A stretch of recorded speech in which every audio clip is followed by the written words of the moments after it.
Hello, everyone. Hi there. Hello. Thank you for joining.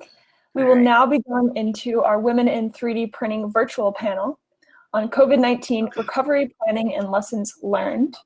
I have with me the moderator, Kristin Mulherin, president and founder of AM Cubed, and the panelists, Melanie Lynn, co-founder and CEO of Formalloy, Marie Herring, material research scientist of Carbon, and Lynn McLean, Vice President, America's Go-to-Market of 3D Systems. Welcome, everyone. Hello. Hi, Sandra. And I'll hand it over to you, Kristin. Thank you. Okay, great. So, as Andrea mentioned, we're here to talk about COVID-19 recovery planning. We've seen with a lot of presentations here and leading up to here, a lot of the companies talking about, a lot of the people talking about what they've been doing to help with the COVID crisis up to now. What we really want to do is kind of switch the conversation to a bit more of a forward-looking viewpoint and talk about what we're going to do to come out of this and what we're going to do to recover from the COVID-19 crisis.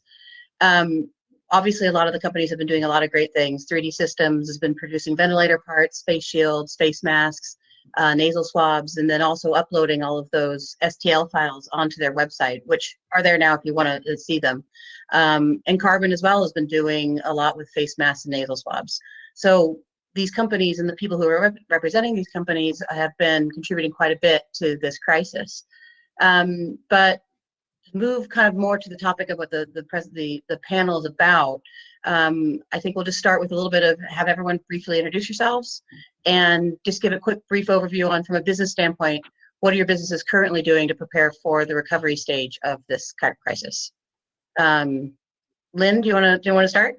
Sure, thank you. Hello, everyone, and thanks for having me today. My name is Lynn McLean, and as mentioned, I run the sales and go-to-market team for 3D Systems in the Americas. And I've been at 3D Systems for about 1.5 years now, so I'm still a relative newbie. I came over from Hitachi, where we were working on solutions for the Internet of Things, and way back when started my as an officer in the Navy managing technology projects. So really excited to be here and to be part of the 3D printing and additive manufacturing world.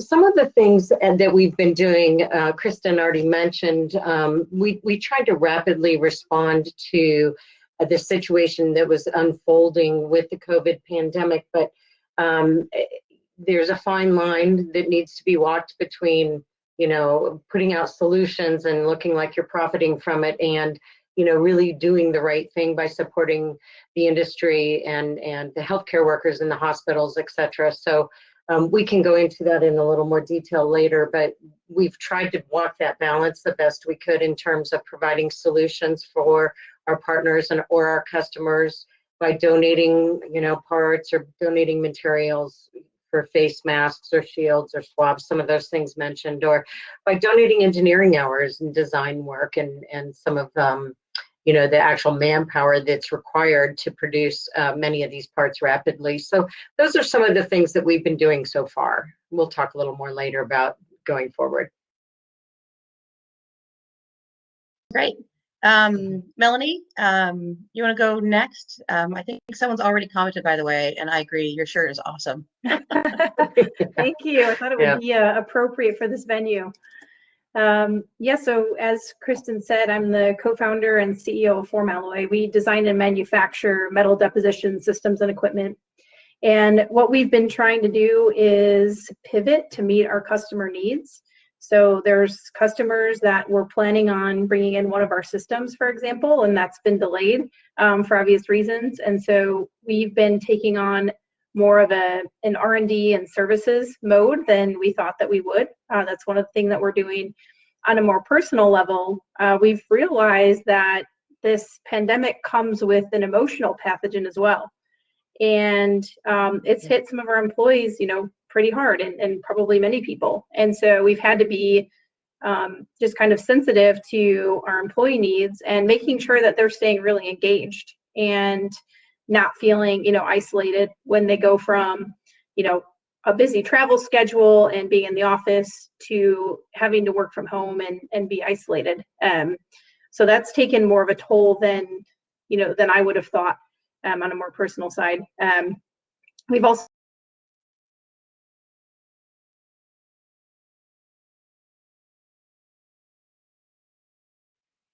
Oh, I think we've lost Melanie.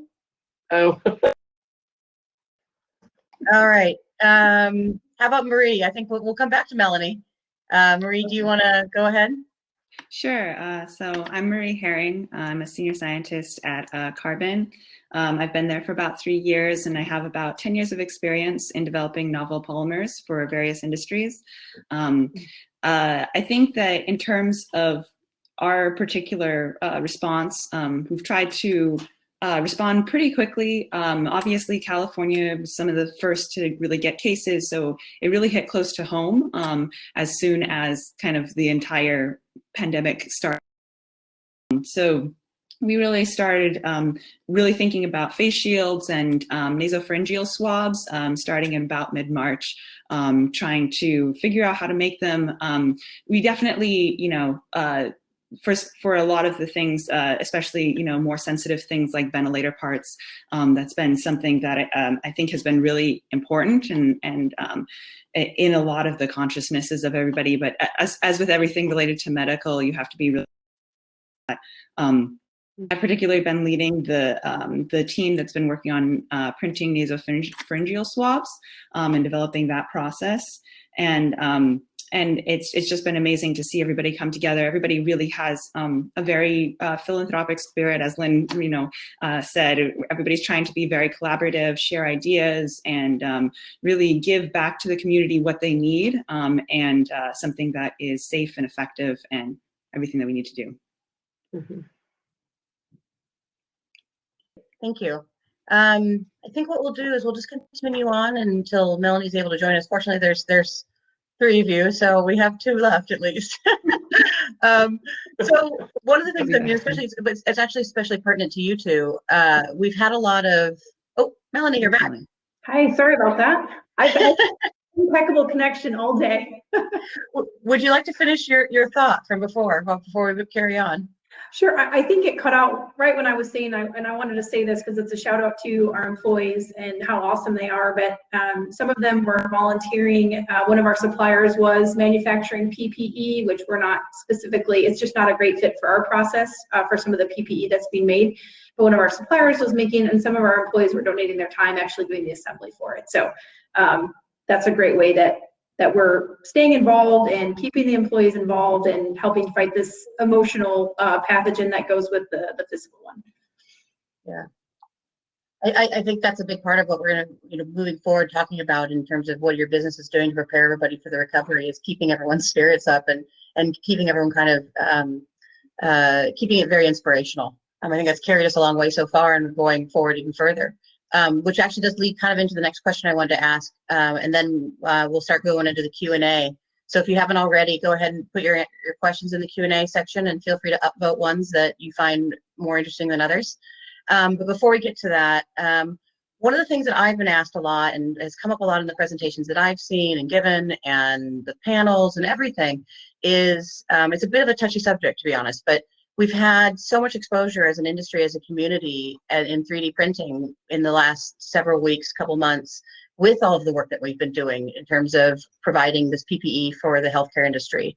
One question I have, and for lack of a better word, is how do we capitalize on this exposure, this new spike in exposure that we have as a community, to propel it forward and make something potentially positive come out of all of this? Do you want me to start? Sure, anyone? Okay. Yeah, so I think one of the exciting things about it is the number of people who traditionally haven't known anything about 3D printing have now been exposed to it, and getting more questions than ever from people who aren't even close to the industry about, what is 3D printing? How does it work? What do you do?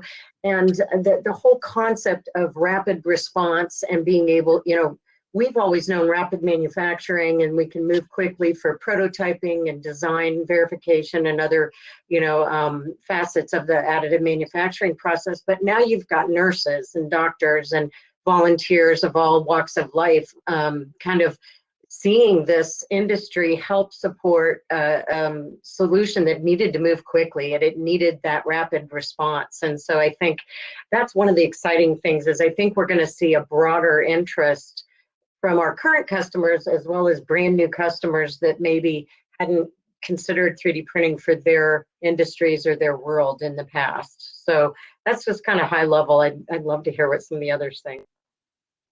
Yeah, I would just like to add to that. We have been thrust into the spotlight, and it can be a good thing or a bad thing. And I think one of the things that will make it stay a good thing is if we deliver and not get too caught up in the hype and not have our efforts led too much by marketing. Marketing is great, right? But it has to be backed up by solid engineering and actual results. And so I think now that we're in a spotlight, it's a great time for us to show what can be done, but make sure that we have the actual results to sort of back it up and give us and continue to help the credibility of the overall AM industry.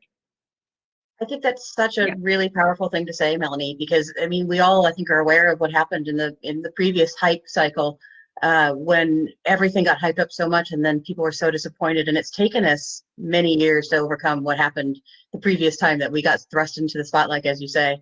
So I think that's a really important takeaway, and I really appreciate that comment. Marie, did you have anything to add?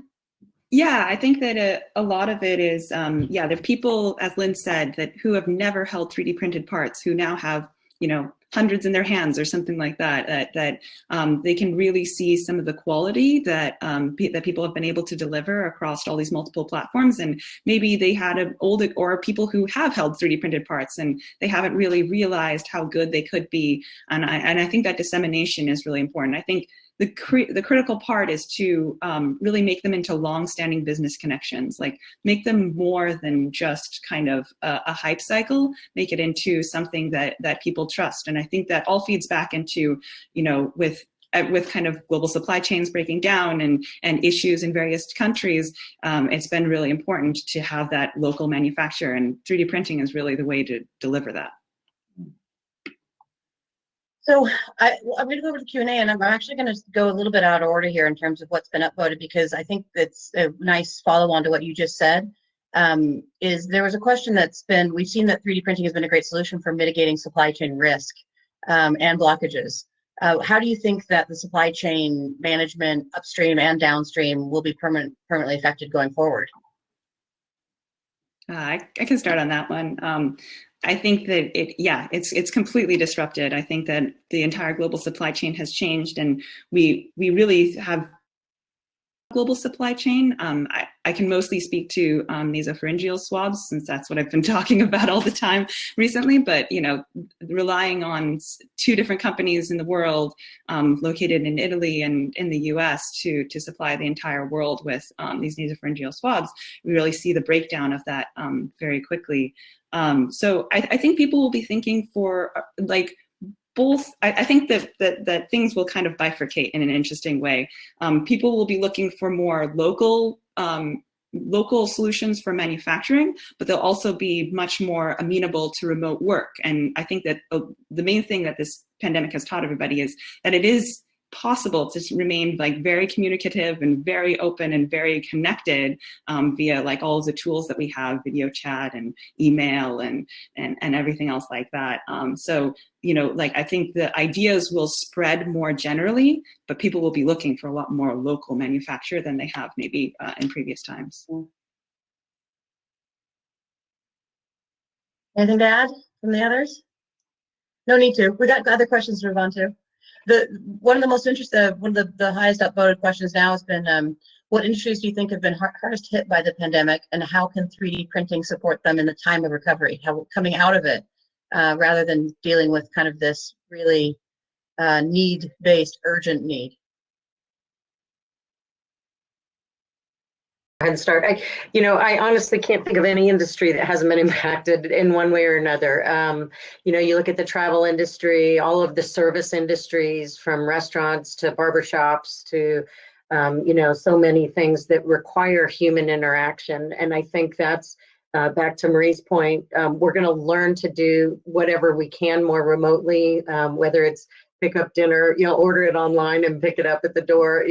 Hopefully we'll be able to go back to restaurants again soon. But, from a 3D printing perspective, I think people are going to be looking at all walks of life differently in terms of solutions that we may be able to provide at a local level. To Marie's point, you know, that might be appropriate in one area and not in another, depending on the density of the population or the number of service-related businesses in that specific area. So, you know, and the other thing is that the 3D printing and manufacturing world in general is very hands-on. And so one thing that I think has been very challenging for the group is the remote working from home and not being able to look at the parts every day that are being printed or inspect them, you know, in person, and having to rely on the data files and the online information and the video conferencing, et cetera, as opposed to, you know, the in-person interaction or the touching and feeling and inspecting of the parts. And so that, I really believe is going to change the way that the industry works as well, to be hopefully potentially more efficient in the end, you know, if we don't have to have as many in-person meetings going forward. Outside of healthcare, the obvious one that's being impacted by all this, we talk about, and that's all we're talking about these days. And so I'm curious what other industries you think might be impacted the most by this going forward. What might change? Because we have aerospace, obviously flights are being grounded, so that's going to affect things. Industrial spaces in terms of having to shut down actual manufacturing facilities. What other industries do you think are going to be affected by this, and then consequently actually be aided by 3D printing going forward? I think you mentioned aerospace. I mean, that's definitely a big one that's being affected. And we do some work on the commercial side too, and commercial goods, and even companies that you might not think are directly related are being hit pretty hard. And we've seen a drastic reduction in R&D budgets and R&D teams at our customers. And that's one of the reasons why we want to and have been pivoting more into taking on some of that R&D work that usually our customers would do more of in-house. And then I also think the other change in, you know, examples like aerospace will be that there's a big need to drive efficiency, both in the cost and the time, and doing things like eliminating sole source suppliers. And those are all certainly things that additive manufacturing can help with. I think another huge industry that will be affected will be the automotive industry. Already that obviously, like, manufacturing has been slowed down, but actually there's almost more demand for cars than ever because a lot of public transit systems have either been shut down or people are worried about them. So people are turning a lot more to cars in an interesting way. So I think that there will be kind of a resurgence there, but at the same time, the automotive manufacturers may or may not be able to actually respond to that need. And so I think that that's a little bit of where hopefully additive manufacturing can help them and step into that, as Melanie said, you know, like helping out with some of the R&D work, some of the design, and really, you know, bring those possibilities, those business possibilities into greater fruition. Yeah, and if you think about some of the industries that have traditionally been using additive manufacturing, like automotive and aerospace, those are some of the big companies who were able to pivot and help out with this pandemic. You know, if you look at the Boeing or GM or Ford or whoever who started making ventilators or started making face masks or face shields or whatever, because they already were familiar with the technology and understood how to pivot when they had to send automotive, you know, they were able to change that factory line relatively quickly, and 3D printing was a huge part of them being able to do that. One of the things I've been wondering when talking to people through all of this is, you know, we have these industries that have been really hard hit by this pandemic, automotive and aerospace being the two obvious ones outside of healthcare. And you know, is it a negative, or is it actually something where we might actually be able to offer something to the table here? 3D printing potentially could be a cheaper solution when we're looking at smaller bridge production type situations or prototyping. We can cut back that prototyping cycle time. There's a lot of opportunities here, even though that they're going to be doing cost cuts on their end that are obvious because of, you know, that's going to be necessary coming out of this. But there might be a way that 3D printing can actually help with that. I mean, do any of you guys have any perspective on that? Yeah, I think to reduce the cycle time. You know, as people are trying to decrease their R&D budgets, people are already trying to find the ways to cut that down. And so if you can explain that it's faster and cheaper, then that's really the selling point. And but you know, kind of going back to one of Melanie's earlier points, you have to be able to deliver on that as well. So actually being able to deliver on that, I think, is huge. And Melanie, I know you have a ton of experience from the aerospace industry, and that's one of your main areas of focus. I mean, so I think you have a very unique perspective here on this. Yeah, I think one of the other things that we're doing with aerospace customers right now is helping to reduce any single points of failure. So, you know, across the DoD, there's sole source suppliers, and you know that's good in certain cases. But especially when you have a situation that's, you know, unpredictable, you know, something could happen to that single supplier, and how are they able to either in-house or with other sources, you know, quickly get up to speed and either repair a component or make a new component without relying on the sole source supplier is really critical. So that's where we've seen some of the work coming from our aerospace customers in particular.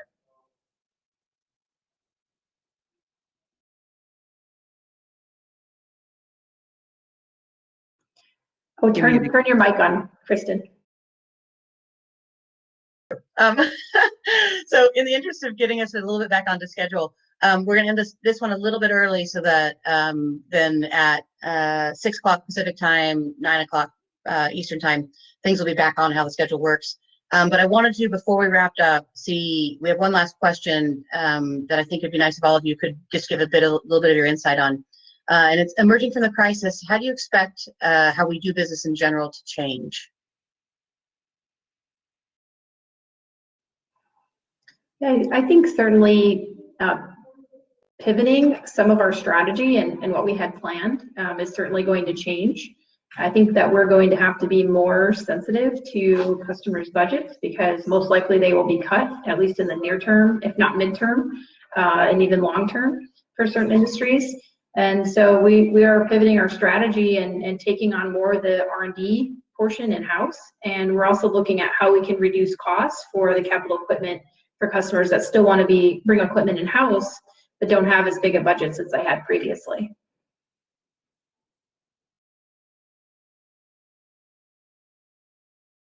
I think this is kind of an obvious one. Probably a lot of people have seen this, but you know, lots more remote work. People being able to do their work from wherever, and really companies connecting to employees in different ways because they've had to. I think that obviously entire economic situations have changed all across the board, but I don't see like you know, kind of doom and gloom ahead for 3D printing and additive manufacturing. I think that there's actually a lot of bright light ahead in terms of how much, both in terms of kind of the role it has played in helping to mitigate a lot of the causes or a lot of the effects of this crisis, and also in the fact that 3D printing has always been very forward-looking and looking ahead. So I think that those will be some of the changes, at least for 3D printing, that it's actually a really bright time. Yeah, you know, and one of my favorite things, you know, to say about 3D printing is the infinite flexibility that we have, so that you can really design and print almost anything the imagination can think of. And right now we're, you know, testing out printing, you know, 3D printed lungs. It's just unbelievable to me, some of the things that can be done. And I think we're gonna see more creativity and imagination come to the field of 3D printing as a result of this, as more people and more industries get involved in it. And I think the other thing that we're doing to pivot is we're looking at more on-demand printing parts for folks who don't have the capital expenditures, you know, to your point, Melanie, you know, to buy those big capital equipment printers anymore. So shifting a little focus there. And then lastly, much more of a focus on education and learning online, where we may have gone on site with a customer or hosted training classes for our partners. we're pivoting back to doing more and more online, where, maybe we had tried that years ago and it had kind of dwindled off, and now there's a big pushback to that. So there's a big change that we're seeing in terms of communicating online. That's fantastic. Thank you. So, I mean, there's two trends here that I've heard kind of that have been woven through this whole thing that are pretty consistent is, to touch on what Melanie said, is we have, someone said to me actually just a couple of days ago, if you haven't heard, a couple of weeks ago, I guess, if you haven't already thrown out your 2020 plan, do it now, because nothing is going to obviously be the same.